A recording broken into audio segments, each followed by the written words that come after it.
కాబట్టి ఇప్పుడు దేవతలు వచ్చి విశ్వామిత్రుడిని అడిగారు ఏమని?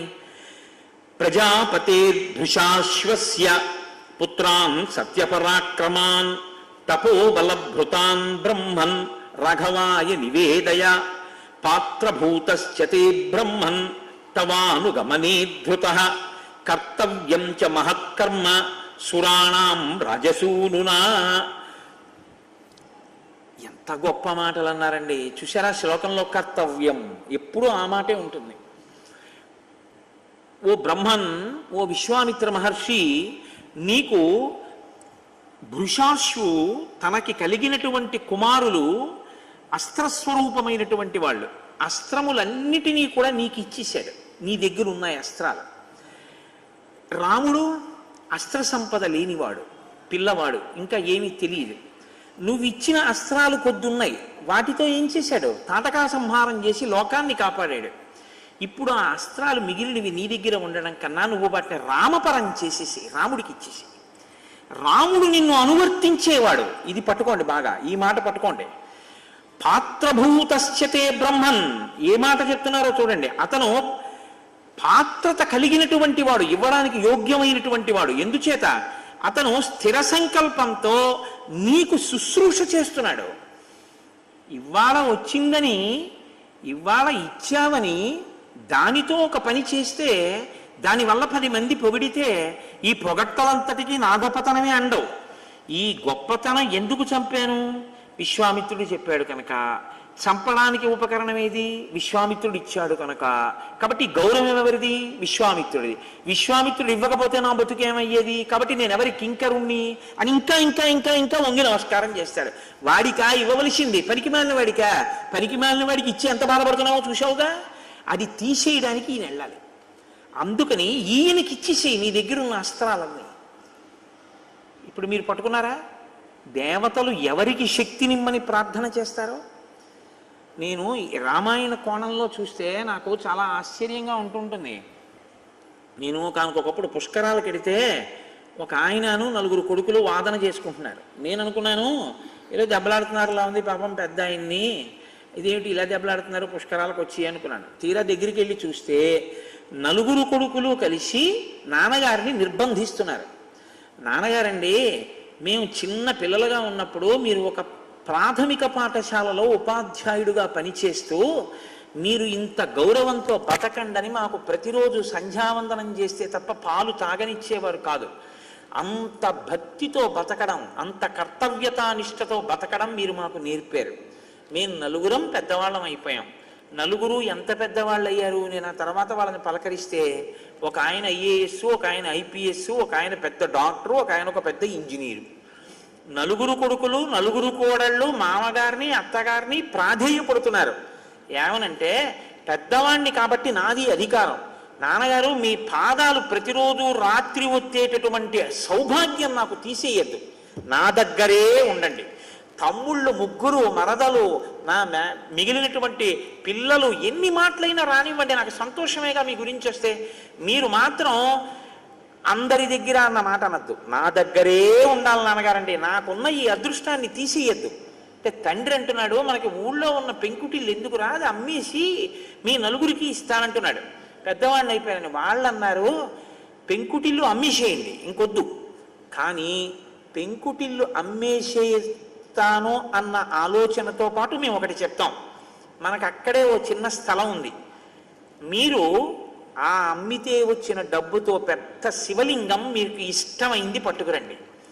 మిగిలిన డబ్బంతా నాన్నగారండి సంపాదించాం కాబట్టి మేమిస్తాం, మీదే, మీరు పెట్టిన భిక్ష, ఈ శక్తి. శివాలయం కడతాం, అమ్మ మీరు కలిపి శివలింగం ప్రతిష్ఠ చేయండి. ఇంత కష్టపడి మీరు మమ్మల్ని పెంచి పెద్ద చేసి ఈ స్థితికి తెచ్చినందుకు మన వంశంలో పుట్టిన వాళ్ళందరూ మా తాతగారు మా ముత్తాతగారు కట్టిన గుడి అని అక్కడికి వెళ్ళాలి తప్ప నాన్నగారు ఆ డబ్బులు పంచద్దు నాన్నగారు, గుడి కట్టండి అని అడుగుతున్నారు. నేను మురిసిపోయిన ఆ కుటుంబాన్ని చూసి. మీరు ఏ విత్తనాలు చల్లుతారో ఆ పంటలే మీకు పండుతాయి కదా. మీరు బిడ్డలకి ఏ సంస్కారం నేర్పుతారో కర్తవ్యం. అలా అవ్వకపోతేనండి వదిలిపెట్టేయండి, మీ కర్తవ్యం మీరు పూర్తి చేశారు, అదే మనకి ఫలితాన్ని ఇస్తుంది. కాబట్టి రాముడికి అస్త్రాలి, రాముడు రావణ సంహారం చేస్తాడు. రావణ సంహారం చేస్తారన్న మాట చెప్పారనుకోండి, అది విశ్వామిత్రుడిని కించపరచడం. అంటే ఎవరిని సంహరించాలో దానికి ఏమి ఇవ్వాలో నాకు తెలియదా అని అడుగుతాడు. ఇప్పుడు ఏమని అడగాలి? ఫలానా పనికి నువ్వు ఇయ్యని అడగకూడదు, మా పని కోసం నువ్వు ఇయ్యని అడగాలి. ఏమిటి మా పని అంటే వాళ్ళు అంటున్నారు, కర్తవ్యంచ మహత్కర్మ, చెయ్యవలసిన పెద్ద పని అవుతుంది. ఎవరి కోసం? మా కోసం. అది రావణుడు చచ్చిపోతే ఎవరికండి సంతోషం? దేవతలకి. అందుకని విశ్వామిత్ర మహర్షి, నీకందరూ ఒకటే, మాకు సంతోషం. చెయ్యవలసిన పెద్ద పని కోసం రాముడికి ఈ అస్త్ర సంపద అంతటినీ కూడా ధారపోసేసి చాలా సంతోషించాడు. తప్పకుండా చేస్తాను. అయిపోయింది, దేవతలు వెళ్ళిపోయారు. రాముడికి లక్ష్మణుడికి కనపడాలా ఇవన్నీ చెప్పడానికి? కనపడక్కర్లేదు. మీ గురించి దేవతలు ఒక గురువు మనసులో ప్రచోదనం చేసేటప్పుడు మీకు కనపడగల అక్కర్లేదు. మీ కర్తవ్యంలో మీ ఆలోచనలో శుద్ధి ఉంటే దేవతలు గురువు గారిని ప్రచోదనం చేస్తారు. కాబట్టి ఇప్పుడు విశ్వామిత్రుడు అంగీకరించాడు. ఆ రోజు రాత్రి పూర్తయింది. మరునాడు ఉదయం నిద్రలేచారు. చెయ్యవలసినటువంటి నిత్యకర్మ పూర్తి చేసుకున్నారు. రాముణ్ణి పిలిచాడు. కూర్చో రామా, నీకు నేను ఇవాళ దివ్యమైనటువంటి అస్త్రములు, ఈ లోకంలో ఎవరికీ తెలియనన్ని అస్త్ర సంపద నీకు నేను ఉపదేశం చెయ్యాలనుకుంటున్నాను. స్వీకరించి ఒక్కొక్క మంత్రం ఇస్తున్నానన్నాడు. అవి మంత్రములకు కట్టుబడి ఉంటాయి. అస్త్రము అంటే దానికి ఏం రూపం ఏం ఉండదు. అది మీరు ఒక గడ్డి పరకని తీసుకుని మీరు శౌచంతో ఉండి అభిమంత్రించారనుకోండి ఆ మంత్రాన్ని, ఆ దేవతా శక్తి ఆ గడ్డి పరకని పట్టుకుని ఎదుటివాడి మీదకి వెళ్ళి పడి చంపేస్తుంది అంతే. అది మంత్రముల చేత లొంగి ఉంటాయి ఆ శక్తులు. వాటిని అస్త్రములు అంటారు. శస్త్రములు అంటే పైకి కనపడతాయి, కత్తి, గుణపం, గొడవలి ఇలాంటివి. కాబట్టి ఇప్పుడు ఒక్కొక్క మంత్రాన్ని ఉపదేశం చేసేస్తున్నాడు. దానివల్ల రాముడికి ఎన్ని వస్తున్నాయి శక్తులు అంటే దండచక్రము, ధర్మచక్రము, కాలచక్రము, విష్ణు చక్రము, ఇంద్రాస్త్రము, వజ్రాస్త్రము, మహాశూలము, బ్రహ్మశిరోనామకాస్త్రము, ఐషీకాస్త్రము, బ్రహ్మాస్త్రము, వీటితో పాటుగా మోదకి, శిఖరి అనేటటువంటి 2 గొప్ప గదలు, ధర్మపాశము, కాలపాశము, వరుణపాశము, వరుణాస్త్రము, శుష్కము, ఆర్ద్రము అనేటటువంటి 2 పిడుగులు, పైనకాస్త్రము, నారాయణాస్త్రము, శిఖరము, ఆగ్నేయాస్త్రము, వాయవ్యాస్త్రము, హయశిరస్సు, క్రౌంచాస్త్రము, విష్ణుశక్తి, శివశక్తి, కంకాళము, ముసలము, కాపాలము, కంకణము, వీటితో పాటు నందనం అనేటటువంటి ఖడ్గము, మోహనాస్త్రము, ఆ తర్వాత ఐనాస్త్రము, సౌరాస్త్రము, వర్షణము, శోషణము, సంతాపము, విలాపము, ఇవి కాకుండా ఇంకా మదనము, తామసము, సౌమనము, సంవర్తము, మౌసలము, మాయాధరము, అలాగే తేజప్రభ, శిశిరము, దారుణాస్త్రము, సుదారుణాస్త్రము, సీతేషువు మొదలైనటువంటి అనేకమైన అస్త్రములు సంకల్పించి విడిచినంత మాత్రం చేత కొన్ని లక్షల మందిని తెగటార్చగలిగినటువంటి మంత్రశక్తుల్ని ధారపోసేశాడు. బాగా గుర్తుపెట్టుకోండి, ఏమిచ్చాడని ధారపోశాడు. రాముడు ఏమైనా 16 రూపాయలు తాంబూలంలో పెట్టించాడండి?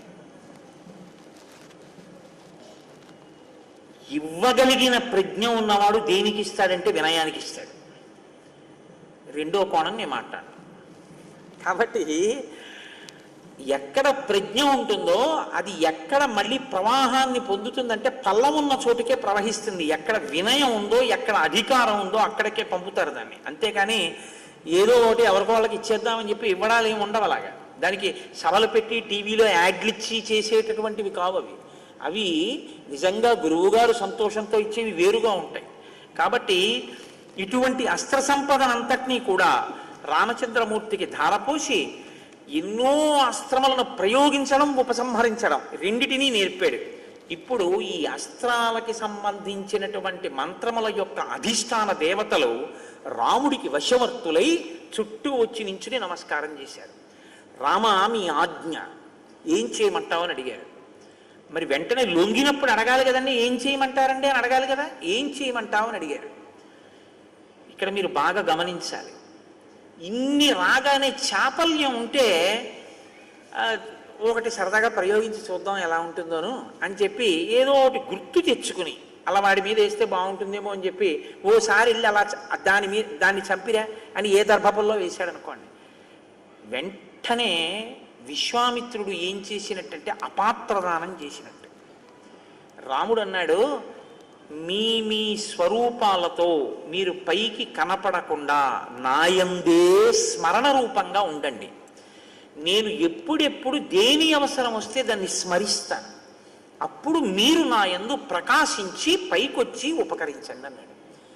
అంటే ఉన్నది కదా అని ఉపయోగించడం కాదు, ఎప్పుడు లోక రక్షణకు అవసరమో అప్పుడు ఉపయోగించగలిగిన పరిణతి ఎవరికి ఉంది? పిల్లాడికి ఉందండి. కాబట్టి ఎవరికి ఇచ్చారు? పిల్లాడికి ఇచ్చారు. భగవద్గీత ఎవరికి ఇచ్చారు? అర్జునుడికి ఇచ్చారు. వయస్సు కాదు ప్రధానం, పరిణతి ప్రధానం. ఈ పరిణతి రావాలి. కాబట్టి ఇప్పుడు ఈ అస్త్ర సంపద అంతటినీ కూడా రామచంద్రమూర్తికి ఇచ్చిన తరువాత చాలా సంతోషించారు. రామలక్ష్మణులు ఇరువురు కలిసి, మీరు శ్రీరామాయణంలో ఒక విషయాన్ని అర్థం చేసుకోవలసి ఉంటుంది. ఉపదేశం చేసేటప్పుడు భర్తకి చేస్తే చాలు, ఆయన భార్యకి చేసేస్తాడు. అలాగే అన్నదమ్ముల్లో రామచంద్రమూర్తికి ఉపదేశం చేస్తే చాలు విశ్వామిత్ర మహర్షి. రామచంద్రమూర్తి పాత్రత నెరిగి లక్ష్మణుడికి ఉపదేశం చేసేసినట్టే. కాబట్టి రామలక్ష్మణులు ఇద్దరికీ అస్త్ర సంపద తెలిసి ఉన్నట్టే. ఇప్పుడు మీరు రామాయణాన్ని చూసేటప్పుడు రాముడికే తెలుసు, లక్ష్మణుడిని పక్కకు పంపించేసి ఏ చెట్టు చాటుకోను దూరంగా నువ్వు వినద్దని చెప్పి రాముడికి చేశాడు అనుకోకూడదు. లేకపోతే రాముడే గ్రహించాడు కదండి, మరి లక్ష్మణుడు అయ్యో నేను వచ్చాను కదా నాకేం ఇవ్వట్లేదు ఏమిటి అనుకోడా అని మీరు అనుకోక్కర్లేదు. రాముడు లక్ష్మణుడికి ఇచ్చాడు. రాముడిది వశిష్ఠుడి విశ్వామిత్రుడి దగ్గర పొంది రాముడు లక్ష్మణుడికి ఇచ్చాడు. ఇది ఒక క్రమ పద్ధతిలో వెళ్ళింది ఆ ఉపదేశం అని మీరు స్వీకరించవలసి ఉంటుంది. తర్వాత వారు ముందుకు వెళ్ళి ఒక ఆశ్రమం దగ్గరికి వెళ్ళారు. ఈ ఆశ్రమంలోనే నేను ఒక యాగం చెయ్యాలి అని సంకల్పం చేశాను. ఈ ఆశ్రమం అంటే నాకు మీదు మిక్కిలి ప్రీతి అన్నాడు విశ్వామిత్రుడు. ఇది ఎవరి ఆశ్రమం, ఎందువల్ల మీకింత ప్రీతి ఏర్పడింది అని అడిగాడు. ఎందుకనంటే ఒక మాట ఉందండి, విశ్వామిత్రుడు ఎక్కడో ఉండాలిగా, అసలు యాగం చేయడానికి ఇక్కడికి వచ్చాడు కానీ ఆయన ఎక్కడో ఉండాలి. ఆయన కూడా ఎక్కడో ఓ చోట ఉంటూ ఉంటాడుగా తపస్సు చేసుకోవడానికి. ఎక్కడ ఉంటాడు ఆయన? ఆయన హిమవత్ పర్వత ప్రాంతంలో కౌశికీ నది ఒడ్డున ఉంటాడు. ముందర చెప్తాడు ఆయన కౌశికీ నది ఒడ్డున ఉంటాడు. మరి ఇక్కడికి ఎందుకు వచ్చాడు అంటే, కోటేశ్వరారు కాకినాడలో ఉంటారు కదా, గుంటూరు ఎందుకు వచ్చారు అంటే, గుంటూరులో ఆయనకి ప్రీతికరమైనవి కొన్ని ఉన్నాయి. ఇక్కడ శృంగేరి పీఠం శాఖ ఉంది, శారదాంబ ఉంది, హరిప్రసాద్ గారు ఉన్నారు. ఆయనకి ప్రీతి వచ్చాడు, అందుకుని ఉన్నాడు. అలాగే విశ్వామిత్రుడు అంటే ఆయనతో నేను పోల్చుకున్నాను అనుకోకండి, ఒక కారణాన్ని పోల్చానంతే. విశ్వామిత్రుడు ఎందుకు వచ్చాడు? సిద్ధాశ్రమం మీద ప్రీతి. సిద్ధాశ్రమం మీద ప్రీతి ఎందుకు అంటే చాలా గొప్ప విషయం ఒకటి చెప్పాడు. బలిచక్రవర్తి అహంకరించి తనది కానిది తనదిగా చేసుకుని దానాలు చేస్తుంటే, ప్రహ్లాదుని యొక్క మనవడు కనుక, ప్రహ్లాదుడికి వరం ఇచ్చాడు కనుక, నిగ్రహించకూడదు కనుక దానం పట్టి అది తీసేసుకోవడం కోసమని కశ్యప ప్రజాపతికి కుమారుడిగా ఉదయించి ఆ విష్ణువే వామనమూర్తిగా వచ్చారు. వచ్చి యజ్ఞవాటంలో యజ్ఞం చేస్తున్నటువంటి బలిచక్రవర్తి దగ్గరికి వెళ్ళి ఒక వటువు రూపంలో వెళ్ళారు. 1,000,000 మంది రావడం ఒకెత్తు, ఒక వటువు రావడం ఒకెత్తు. వటువు అంటే అంత గొప్పవాడు, అప్పుడే ఉపనయనం చేసుకున్నవాడు. కాబట్టి ఆ వటువు వచ్చేటప్పటికి భాగవతంలో పోతన గారైతే పొంగిపోయారు. వడుగా ఎవరివాడవెవ్వడవు సంవాస స్థలం వెయ్యది ఎడకున్ ఈ వరుదించుటన్ సఫలమయ్యన్ వంశమున్ జన్మమున్ కడు ధన్యాత్ముడనైతి ఈ మఖము యోగ్యం వయ్యి సుహుతంబులయ్య శిఖులున్ కళ్యాణమిక్కాలమున్ అంటాడు బలిచక్రవర్తి. ఓహ్, నువ్వు వస్తుంటే అగ్ని శిఖలు ఎలా పైకొస్తున్నాయో చూసావా, చాలా సంతోషం. వడుగా ఎవరి వాడవెవ్వడవు, ఎక్కడి నుంచి వచ్చావు, నీకేం కావాలి చెప్పిచ్చేస్తాను. వటువుకి ఇక్క ఇవ్వడం అంటే తరించిపోతారండి. వరచేలములో మాడలో ఫలములో వన్యంబులో గోవులో కరులో కాంచనము నికేతనములో వన్యంబులో ధరలో కరులో కాంచనము నికేతనములో భూములో ఏమడిగేదో నీకు ఇచ్చేస్తాను రా, ఏం కావాలన్నాడు. నాకెందుకయా అవన్నీ, నువ్వు ఇవ్వనుకూడదు నీ పుచ్చుకోనుకూడదు. గొడుగో జిన్నిదమో కమండలయో ముంజియో దండమో గొడుగేనెక్కడ కరుల్ వామాక్షుల అశ్వంబులెక్కడ నిత్యోచిత కర్మమెక్కడ మదాకాంక్షితంబైన 3 అడుగుల మేరయ త్రోవకిచ్చుటదే బ్రహ్మాండంబు నా పాలికి. అవివయ 3 అడుగులు చాలు, బ్రహ్మాండం ఏమిటో చూపిస్తానన్నాడు. ఇచ్చాడు. ఇచ్చాను అన్నాడంతే, చూపించేశాడు లెక్క కట్టి. ఏదైనా భూమిని కొంటే యజమాని తొక్కి చూడాలి శాస్త్రంలో. యజమాని తొక్కాలి ఆ భూమిని తప్పకుండా పాదంతో. ఎక్కడో కూర్చుని ఇక్కడ రిజిస్ట్రేషన్ చేయకూడదు, తను ఇల్లు తొక్కుకోవాలి పాదంతో. నువ్వు ఇచ్చానన్నావు కాబట్టి నేను తొక్కుతానన్నాడు. తొక్కు అయితేనన్నాడు. అంతే. ఇంతంతై వటుడింతయై మరియు తానింతయ్య భోవీధిపై అంతై చంద్రునకంతయై ధ్రువునిపై అంతై మహర్వాటిపై అంతై సత్యపథోన్నతుండగుచు బ్రహ్మాండాంత సంవర్తి రవిబంబింబుపమింప పత్రమగు ఛత్రమై శిరోరత్నమై శ్రవణాలంకృతయై గళాభరణమై సవర్ణ కేయూరమై చెవిమత్కంకణమై కటిస్థల ముదంచఘంటమై నూపుర ప్రవరంబై వటుడుతా బ్రహ్మాండము నిండుచో అన్నంటారు పోతన గారు. అంత నిండిపోయి మొత్తం 3 లోకాలని ఆక్రమించేశాడు. ఆక్రమించి దేవేంద్రుడికి ఇచ్చేశాడు ఆ రాజ్యాన్ని. ఆయన పాతాళానికి వెళ్ళిపోయాడు వామనమూర్తి. పాతాళానికి వెళ్ళిపోయాడు బలిచక్రవర్తి. వామనమూర్తి అన్నీ ఇంద్రుడికి ఇచ్చేసిన తర్వాత బ్రహ్మచారి రూపంలో కదండి ఉన్నాడు. వామనుడు పెళ్లి చేసుకున్నట్టు లేదు, బ్రహ్మచారిగా ఉన్నాడు. బ్రహ్మచారిగా ఉన్నాడు కాబట్టి ఆశ్రమంలో ఉండాలి. అందుకని ఆ వామనమూర్తి సేద తీరడం కోసమని ఈ ఆశ్రమంలో వచ్చి ఉన్నాడయా చాలా కాలం. ఇక్కడే ఉండి బ్రహ్మచర్యంలో చెయ్యవలసినటువంటివి చేశాడు ఇక్కడ కూర్చుని. బ్రహ్మచారిగా ఉంటే ఈశ్వరుడు కూడా తన కర్తవ్యం తాను చేస్తాడు. అందుకని ఆయన సంధ్యావందనం చేసుకునేవాడు అక్కడ కూర్చుని. ఆయన తిరిగాడు వామనమూర్తి. ఏ చిన్ని చిన్ని పాదములతో ఈ 3 లోకములు కొలిచాడో ఆ పాదములతో ఇక్కడ తిరిగాడు. ఈ సిద్ధాశ్రమం, ఇక్కడ సిద్ధి పొందుతాను నేను. కాబట్టి రామ ఇక్కడ యాగం చెయ్యాలి అని నా కోరిక, అందుకుని నాకు ప్రీతి. కోరడానికి ఒక వస్తువు పట్ల ఇష్టానికి కూడా ఎంత గొప్ప కారణం చూపించాడో చూడండి విశ్వామిత్రుడు. అందుకని నేను ఈ సిద్ధాశ్రమానికి వచ్చాను నాయన, ఇక్కడే యాగం చేస్తున్నాను.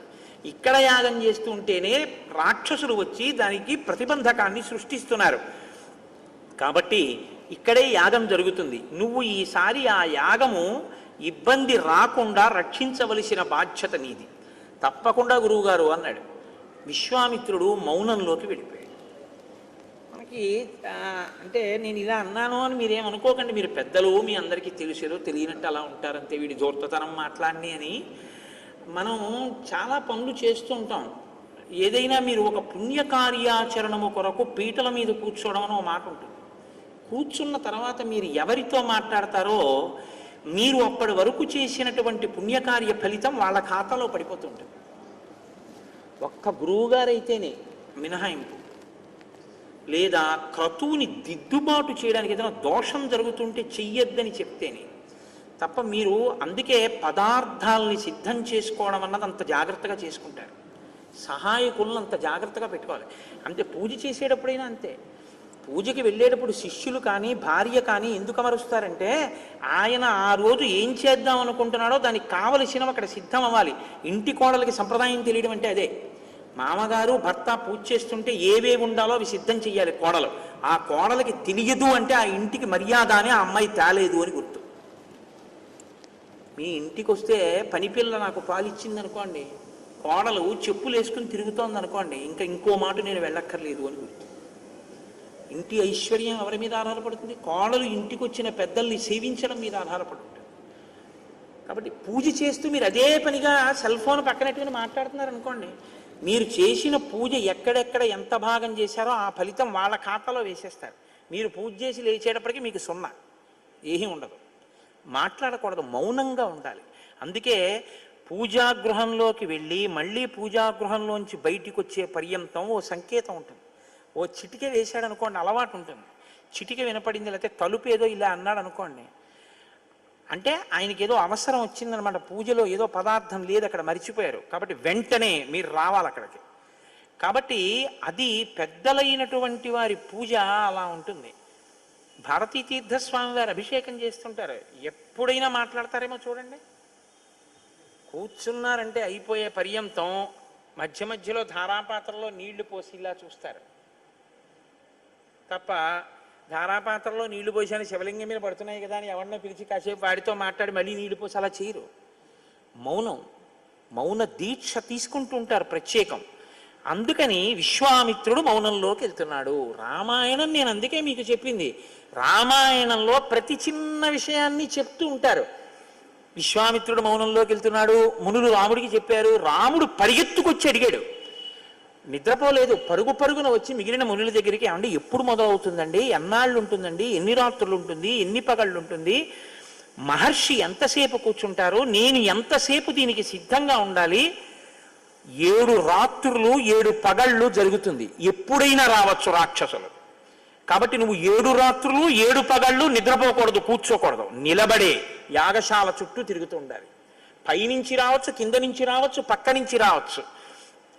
ధనుర్ధరుడవై ఇలా కోదండం పట్టుకుని కనపడగానే బాణం తీసి వేసేయడానికి సిద్ధంగా కునుకు లేకుండా తిరగాలని చెప్పారు. వాళ్ళు ఎప్పుడు వచ్చారో తెలుసా అండి? 6వ రోజు వచ్చారు. ఎందుకు 6వ రోజు రావాలి అంటే అప్పటికి ఆయన నిద్రపోయి 6 రోజులైందిగా, సహజంగా బడలేకుంటుందిగా. కాబట్టి ఇప్పుడు కొంచెం ఆయన కూడా కాస్త కొనుక్కుతూ మెల్లిగా ఉంటాడు కాబట్టి తెచ్చి రక్తం పోసేయచ్చు, పాడు చేసేయచ్చు. అందులో వాళ్ళు 6వ రోజు వచ్చారు. ఎవరి ప్రణాళిక వాళ్ళది కదండి, ఎవరి పనికి వాడు సిద్ధంగా ఉంటాడు. అయినా రాముడు సిద్ధంగా ఉన్నాడు. ఎందుకు ఉండగలిగాడు? రాముడి గొప్పని మీరు అనుకుంటే నేను ఒప్పుకోను. నశ్రమో నజ్వరో వాతేన రూపస్య విపర్యయ ఇచ్చాడు విశ్వామిత్రుడు ముందే ఆ శక్తి. నీకు నిద్ర రాదు, నీ తేజస్సు చెడదు, నీకు ఆకలి వెయ్యదు.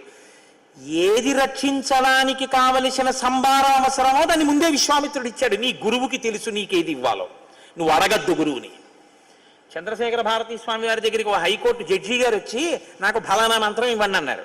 ఆయన అన్నారు, మీకేమి ఇవ్వాలో నాకు తెలుసు, నేను మీకేమి ఇవ్వాలో మీరు నాకు చెప్పక్కర్లేదన్నారు. అది గురువు అంటే. పొంగిపోతాను నిజంగా చంద్రశేఖర భారతీ గురించి చదివినా, చంద్రశేఖర పరమాచార్య స్వామి వారి గురించి చదివినా. ఎందుకంటే సద్గురువులు, మహాపురుషులు వాళ్ళు. కాబట్టి ఇప్పుడు రాముడు మునుల్ని అడిగాడు, చాలా జాగ్రత్తగా ఉండాలన్నారు. అద్య ప్రభృతి షడ్రాత్రం రక్షతం రాఘవౌ యువాం దీక్షాం గతో హేషముని మౌనిత్వంచ గమిష్యతి. ఇవాల్టి నుంచి 6 రోజుల వరకు, అంటే ఇవాల్టితో కలిపి 6 రోజుల పాటు విశ్వామిత్ర మహర్షి మౌనంలో ఉంటారు, మాట్లాడరు. నువ్వు ఎక్కడికో వెళ్ళి కూర్చుంటే రామా రామా అని పిలవడానికి ఏం ఉండదు. ఆయన మౌనాన్ని నువ్వు కాపాడాలంటే, గురువుగారు లోపల పూజ చేసుకుంటున్నారు, భర్త పూజ చేసుకుంటున్నాడు అంటే భార్య యొక్క ప్రధాన కర్తవ్యం ఏమిటి? ఆయన నీరాజనం ఇచ్చి బయటకు వచ్చేంత వరకు ఆయన మౌనాన్ని పరిరక్షించడం, ఆయన మధ్యలో మాట్లాడవలసిన అవసరం కల్పించకూడదు. లేకపోతే నీ ఇల్లు ఎలా వృద్ధిలోకి వస్తుంది? ఆయనతో మాట్లాడిస్తే ఆయనకి తపశ్శక్తి లేకపోతే, ఆయన ఈశ్వరానుగ్రహాన్ని పొందకపోతే, ఆయన అడుగుతున్నాడు ధర్మపత్ని సమేతస్య సకుటుంబస్య సబాంధవస్య, వీళ్ళందరూ బాగుండడానికి నేను ఈ పూజ చేస్తున్నాను అంటున్నాడు. ఆ పూజ శక్తి ఆయనకి ఎడితే కదా మీ అందరూ బాగుండడం. నువ్వే పాడు చేసేస్తుంటే ఆయన పూజని ఇంకెలా బాగుంటుంది ఇల్లు? ఇంతకన్నా గొప్ప విషయం ఏముంటుంది మా ఆయన చేసుకునే పని? ఈ గంట మాట్లాడరు ఆయన. కమ్ వాట్ మే ఇంగ్లీష్లో చెప్తుంటారే, ఫోన్ వచ్చింది రాయి ఒక కాగితం మీద, పూజలో ఉన్నారండి కాసేపు ఆగి మాట్లాడతారు. ఎవరికి ఇవ్వచ్చు ఫోను? ఒక్క గురువు గారు అయితే ఇవ్వచ్చు, మినహాయింపు ఉంది. గురువు గారికి మాత్రం దోషం లేదు. ఎంత పనిలో ఉన్నా గురువు గారు వస్తే వేదిక దిగిపోవలసిందే, వెళ్ళి ప్రణిపాతం చెయ్యాలి. గురువు గారి పట్ల అమర్యాద మాత్రం చేయకూడదు. నేను తప్పు చెప్పాను అనుకుంటే మీరు గజేంద్ర మోక్షంలో చదవండి. అగస్త్యుడు అందుకే చెప్పించాడు లేవకపోతే. కాబట్టి విశ్వామిత్రుడి మౌనాన్ని నువ్వు కాపాడాలి, అదే యజ్ఞాన్ని కాపాడడం. మీరు చాలా జాగ్రత్తగా చదవాలి రామాయణాన్ని. యజ్ఞం కాపాడడం అంటే విశ్వామిత్రుడు పిలిస్తే వెళ్తానులేండి అని పడుకోవడం కాదు. ఏమన్నా అదేంటంటే రామ అంటే రామ, నాకు తెలియదు కదా మీరు మౌనంలో ఉంటారని, నేను ఏదో మామూలు పిలుస్తారనుకున్నాను అనకూడదు. కలుక్కోవాలి జాగ్రత్తగా. పూజకి మీరు సహాయకుడిగా ఉన్నారు అంటే మీరు ఏం చెయ్యాలో మీకు తెలిసి ఉండాలి పూర్తిగాను. ఆయన మౌనాన్ని నువ్వు రక్షించాలి సుమా, ఇది మునులు చెప్పింది. తప్పకుండా అలాగే సిద్ధంగా ఉంటానన్నాడు. చాలా జాగ్రత్తగా కాపు కాస్తున్నారు. నిజంగా మీరు ఈ సన్నివేశాన్ని గమనించాలండి. చిన్న పిల్లలండి, అది వాళ్ళ పూనిక. అలా తిరుగుతూనే ఉన్నారు వేది చుట్టూ. వీళ్ళు చక్కగా వీళ్ళ పని వీళ్ళు చేసుకుంటున్నారు, వేదమంత్రాలు చెప్పుకుంటున్నారు, హవిస్సులు ఇస్తున్నారు, అగ్నిహోత్రం ప్రబలుతోంది, కార్యం అయిపోతోంది, 6వ రోజు వచ్చేస్తోంది, అందరూ సంతోషంగా ఉన్నారు, చక్కగా అయిపోతోంది. అందరూ అన్ని పనులు చేస్తున్నారు. ఎప్పుడూ అదే పని మీద ఉన్న వాళ్ళు ఎవరు? చిన్న పిల్లలు ఇద్దరు. ఊన షోడశ వర్షో మే అన్నాడు దశరథుడు. నీకేం తెలుసులేవయా, అహం విద్మి మహాత్మానం రామం సత్యపరాక్రమం అన్నాడు. అందుకే విశ్వామిత్రుడు. ఇద్దరు ధనస్సులు పట్టుకుని అలా తిరుగుతూనే ఉన్నారు. ఇలా ఆకాశంలోకి చూస్తున్నారు, ఇలా పక్కలకి చూస్తున్నారు. నాకు అనిపిస్తుంటుంది అసలు రామాయణంలో లేనిదేమిటంటే, అసలు ఎవరికైనా పెద్ద పెద్ద వాళ్ళకి భద్రతా సిబ్బందిగా నియమించేటటువంటి వాళ్ళకి రామాయణంలోంచే మీరు శిక్షణ ఇవ్వచ్చు ఎలా ఉండాలో. అలా ఉంటాయి రామాయణంలో శ్లోకాలు. అంత పరాకుగా చూస్తున్నారు. ఇంతలో సంకేతం ఒకటి బయటికి వచ్చిందంటే తెలియాలి, ఎక్కడ ఏది జరుగుతోందో 1000 కన్నులతో గమనించగలిగినటువంటి శక్తి ఉండాలి. ప్రజ్వాల తతో వేదిహి సోపాధ్యాయ పురోహిత వాళ్ళు హోమం చేస్తుంటే నెయ్యి మామూలుగా వేస్తున్న అగ్నిహోత్రం ఒక్కసారి పైకి గుభిల్లుమని లేచి కిందకి దిగింది. అంటే ఉపద్రవం వస్తోంది అని సంకేతం. యజ్ఞంలో మీరు ఇస్తున్నది దేవతలకండి. హవ్యవాహనుడై అగ్నిహోత్రుడు పట్టుకెడుతున్నాడు దేవతలకి. ఆయనకి కూడా యజమానుల యందు ప్రీతి ఉంటుంది, ఆయనకి కూడా రక్షకుల యందు ప్రీతి ఉంటుంది, వాళ్ళ ధర్మనిష్ట యందు. ఆయన ఒక సంకేతం చేశాడు, వస్తున్నారు రాక్షసులు జాగ్రత్త. ఒక్కసారి పైకి లేచి దిగింది. రామచంద్రమూర్తి మరింత జాగ్రత్తగా, ఓ యజ్ఞంలో అగ్నిహోత్రం పైకి లేచింది అంటే వస్తున్నారు అన్నమాట, చాలా జాగ్రత్త పడ్డారు. మారీశస్య సుబాహుశ్చ తయోరనుచరాశ్చయే ఆగమ్య భీమ సంకాశ రుధిరౌఘం అవాసృజన్. మారీచుడు సుబాహువు ఆకాశ మార్గంలో వచ్చి వెంటనే నెత్తురు తీసుకొచ్చి ఆ రక్తాన్ని హోమగుండంలో పోశారు. ఒక్కసారి హోమగుండంలోంచి ధ్వని వస్తూ ఆ రక్తంతో కలిసినటువంటి ఎర్రటి మంట జాజ్వల్యమానంగా పైకి లేచింది. చూశాడు రాముడు. చూసి మానవం పరమోదారం అస్త్రం పరమభాస్వరం చిక్షేప పరమక్రుద్ధో మారీచో రసి రాఘవ సతేన పరమాస్త్రేణ మానవేన సమాహత సంపూర్ణం యోజనశతం క్షిప్త సాగర సంప్లవే విచేతనం విఘూర్ణంతం సీతేషు బలతాడితం నిరస్తం దృశ్యమారీచం రామో లక్ష్మణమబ్రవీత్. రామో లక్ష్మణమబ్రవీత్, లక్ష్మణుడితో చెప్తున్నాడు, చూశావా అడిగో వాడు మారీచుడు, వాడు వచ్చాడు, వీణ్ణి చంపను లక్ష్మణ, మానవాస్త్రంతో కొడుతున్నాను. ఈ మానవాస్త్రం మనిషిని స్పృహ లేకుండా చేస్తుంది. వీడు గిరికీలు కొట్టుకుంటూ వెళ్ళిపోతాడు, 100 యోజనముల అవతల ఉన్నటువంటి సముద్రంలో పడిపోతాడు వెళ్ళి. అంత దూరం పడేటట్టుగా మానవాస్త్రంతో కొడుతున్నానన్నాడు. అంతే, ఆ మారీచుడు గిరగిరగిరగిర తిరుగుతూ వెళ్ళిపోయాడు. సంగృహ్యాస్త్రం తతో రామో దివ్యమాగ్నేయ సద్భుతం సుబాహూరసి చిక్షేప సవిద్ధ ప్రాపతద్భువి. ఆగ్నేయాస్త్రం తీసి సుబాహు యొక్క గుండెలకేసి కొట్టాడు. అంతే, సుబాహు వెంటనే గిలగిలగిల తన్నుకుంటూ దూరంగా వెళ్ళి అరణ్యంలో పడి మరణించాడు. శేషాన్ వాయవ్యమాదాయ నిజగాన మహాయశాః రాఘవ పరమోదారో మునీనాం ముదమావహన్. మిగిలినటువంటి వాళ్ళందరినీ వాయవ్యాస్త్రం పెట్టి కొట్టి చంపేసి వాళ్ళందరినీ దూరంగా విసిరవతల పారేశాడు. ఇప్పుడు రాఘవ పరమోదారో మునీనాం ముదమావహన్, అక్కడ ఉన్నటువంటి మునులందరూ కూడా సంతోషపడిపోయారు. ఎందుకంటే విఘ్నాన్ని పోగొట్టేశాడు. యజ్ఞం పూర్తయిపోయింది, దేవతలందరూ సంతోషించారు. విశ్వామిత్రుడు తన శిష్యుల వంక చూసుకొని తన బిడ్డల్ని చూసుకున్నంత సంతోషపడిపోయాడు. ఓ చాలా సంతోషమయ్యా, ఇది సిద్ధాశ్రమము అనేటటువంటి పేరు ఉన్నందుకు సార్థక్యత పొందింది, నాకు సిద్ధినిచ్చింది, ఇక్కడ యాగం పూర్తి చెయ్యగలిగాను. ఏమిటి సిద్ధి? పుట్టినటువంటి రామచంద్రమూర్తికి కావలసినటువంటి అస్త్ర సంపదనంతటినీ ఇచ్చి రాముని చేత తన యజ్ఞాన్ని రక్షింప చేసుకుని తాను యజ్ఞ ప్రయోజనాన్ని పొందడం. ఈ కోరిక తీర్చుకున్నాడు విశ్వామిత్రుడు. అందరూ మీరు సహజంగా ఇప్పుడు ఒక విషయాన్ని ఆలోచన చేయండి. మారీచుణ్ణి అంత దూరం కొట్టి సుబాహువుని చంపి రాక్షసుల్ని చంపి అస్త్రప్రయోగంతో కనురెప్ప వేసి తెరిచేటప్పటికి ఇంకొక మారు మాంసం కూడా పడడానికి వీలు లేకుండా కొట్టేశాడు రాక్షసుల్ని. అసలు లక్ష్మణుడు బాణప్రయోగం చేయడానికి అవకాశం ఇవ్వకుండా కొట్టేశాడు. చిన్న పిల్లాడు, ఏం చేస్తారండి అందరూ? ఎవడి పని మీద వాడు వెళ్ళిపోతాడా? ఏం చేస్తాడు? ఇప్పుడు హోమం అయిపోయిన తర్వాత అందరూ లేచి ఎవరి దగ్గరికి వస్తారు? ఓయ్ చిన్న పిల్లలు ఎంత బాగా చేశారో, మిమ్మల్ని చూస్తే ముద్దొస్తోంది, చాలా సంతోషం రా నాయన, ఎంత వేగంగా కొట్టావురా వాళ్ళని. అలా ఎలా స్ఫురణకు వచ్చిందయ్యా? మంత్రాలు ఎలా జ్ఞాపకం వచ్చాయ్యా? ఇన్ని అస్త్రాలు ఉంటే ఏం పెట్టి కొడదాం, వాడి బలం ఎంత ఉంటుంది అని చూడడానికి వాడు తన బలప్రయోగంతో ఏదైనా చేస్తే పాడైపోయేది హోమం. అందుకని వాడు ఏమీ చెయ్యడానికి వీలు లేకుండా వస్తుంటేనే గురువు గారు చెప్పినటువంటి వర్ణనను బట్టి లెక్క కట్టి వీడు మారీచుడు అని లక్ష్మణుడితో చెప్పి కొట్టేశావు. అబ్బబ్బబ్బా ఏం పిల్లాడివయ్యా అని అందరూ పొగుడుతారు కదా సహజంగా. పొగట్ట మనిషి తల ఇలా నిలబడ్డానికి హేతు కదండి. అందులో పిల్లల విషయంలో ఇది మరింత ఎక్కువగా ఉంటుంది. పిల్లల్ని మీరు పొగిడేశారనుకోండి, వాడు వెంటనే ఏం చేస్తాడంటే నా అంత మొనగాడు ఇంకెక్కడ ఉన్నాడంటే. కాబట్టి విశ్వామిత్రుడు చూస్తున్నాడు, వీళ్ళందరూ పొగిడారుగా, హోమాన్ని రక్షించాడుగా, యజ్ఞాన్ని, ఏం చేస్తాడో చూద్దాం, ఎలా మాట్లాడతాడో చూద్దాం. అహంకారం వస్తే దేనివల్ల తెలుస్తుంది? మాటలో తెలిసిపోతుంది.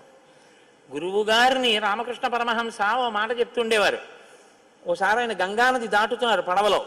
దాటుతుంటే అవతల ఒడ్డున ఒక ఆయన కాలు మీద కాలేసుకుని ఇలా చూస్తున్నాడు రామకృష్ణ పరమహంస వంక. పక్కన కూర్చుని ఆయన అన్నాడు, పడవలో ఉన్నాయన, ఆయన మిమ్మల్ని ఎప్పుడు చూసినా వచ్చి మీకు నమస్కారం పెట్టి చాలా గౌరవంగా మాట్లాడేవాడుగా, మరి మీరు వస్తుంటే అలా కాలు మీద కాలేసి కూర్చున్నాడు ఏంటి అన్నారు. అంటే రామకృష్ణ పరమహంస అన్నారు, కాలు మీద కాలేసి కూర్చోవడం కాదు, నన్ను ఇప్పుడు పరమహంస అని పిలవడు, మీరు చూస్తూ ఉండండి, నేను గంగ ఒడ్డున దిగాక హలో ఠాకూర్ అంటే నన్ను ఎందుకో తెలుసా, అతనికి ఈ మధ్య డబ్బు కలిసి వచ్చింది అన్నారు. ఆయన పడవ దిగారు, హలో ఠాకూర్ అన్నాడు ఆయన. అంటే మనుషుల యొక్క స్థితి అలా ఉంటుంది.